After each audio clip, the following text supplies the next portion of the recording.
Pour commencer, une petite définition de la sexualité, l'aromantisme, le spectre au grand complet, ça serait quoi? Bon, la sexualité, c'est de ressentir peu ou pas du tout d'attirance sexuelle envers d'autres personnes. Il faut mentionner que ça n'a aucun lien avec la libido. Il y a des personnes asexuelles qui ont une forte libido, il y en a qui en ont un petit peu, il y en a qui en ont pas du tout, donc c'est vraiment pas de lien.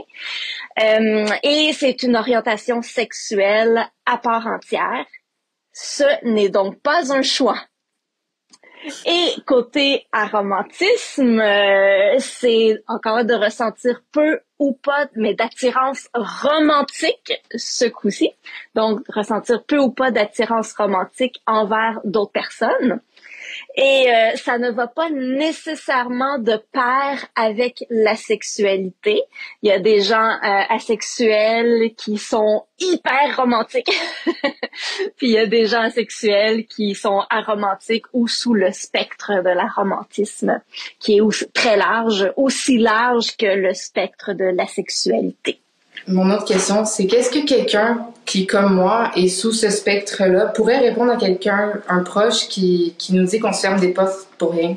Moi, je dirais que on ne se ferme pas de portes, c'est plutôt qu'on ouvre d'autres portes qui sont pas les mêmes. Je pense qu'il faut arrêter d'avoir une vision traditionnelle de la vie en général.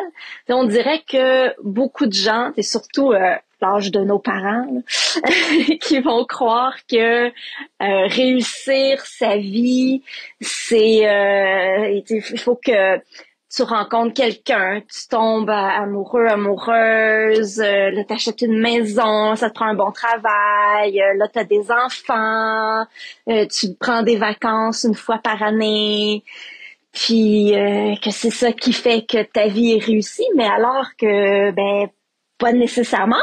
Ça peut être le cas pour beaucoup de personnes, mais c'est pas ça qui fait qu'une vie est réussie. L'important, c'est d'être honnête avec soi-même et respecter qui on est, ce qu'on est, et faire ce qu'on peut pour être heureux finalement. Mais merci beaucoup. Ça résonne beaucoup en fait. C'est super, c'est très bien.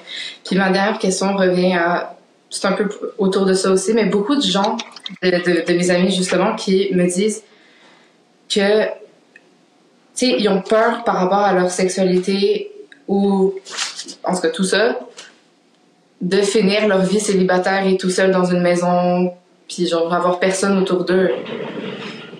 Est-ce que c'est vrai ou c'est juste c'est une idée conçue?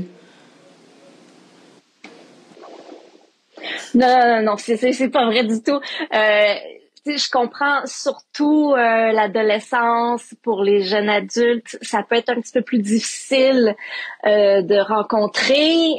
Je pense sur les applications comme Tinder, c'est peut-être pas le meilleur endroit pour rencontrer si t'es une personne sous le spectre de la sexualité. Bon, ça peut peut-être marcher aussi, là. Je suis sûre qu'il y a des gens pour qui ça a fonctionné, mais bon, je pense que on est au minimum 1% de la population qui est sous le spectre de la sexualité. C'est au minimum. Il y en a probablement plus que ça. On dirait que c'est pas beaucoup 1%, mais en fait, c'est vraiment beaucoup de gens. Et il y a différentes façons donc de rencontrer des gens qui sont aussi sous le spectre de la sexualité. Il y a des rencontres qui se font, il y a des groupes, par exemple, il y a des groupes sur Facebook. Je suis sûre qu'il y a des groupes ailleurs sur Meetup et d'autres plateformes. Donc, d'aller discuter dans ces groupes-là, de faire des activités avec des gens sous le spectre de la sexualité, ça peut être une bonne façon de faire de rencontres amicales et romantiques. Mais aussi, il faut garder en tête que c'est pas parce que une personne n'est pas asexuelle, par exemple, que c'est impossible qu'elle soit en couple avec une personne qui est sous le spectre de la sexualité. S'il y a beaucoup de couples qui fonctionnent très bien, c'est pas tout le monde qui a la même libido. C'est pas pour tout le monde qui ont besoin d'un rapport sexuel super fréquent et bon. Donc, c'est très, très, très possible de rencontrer une personne qui n'est pas asexuelle et que ça fonctionne très, très, très, très bien, avoir une relation aussi valable que deux personnes asexuelles aussi.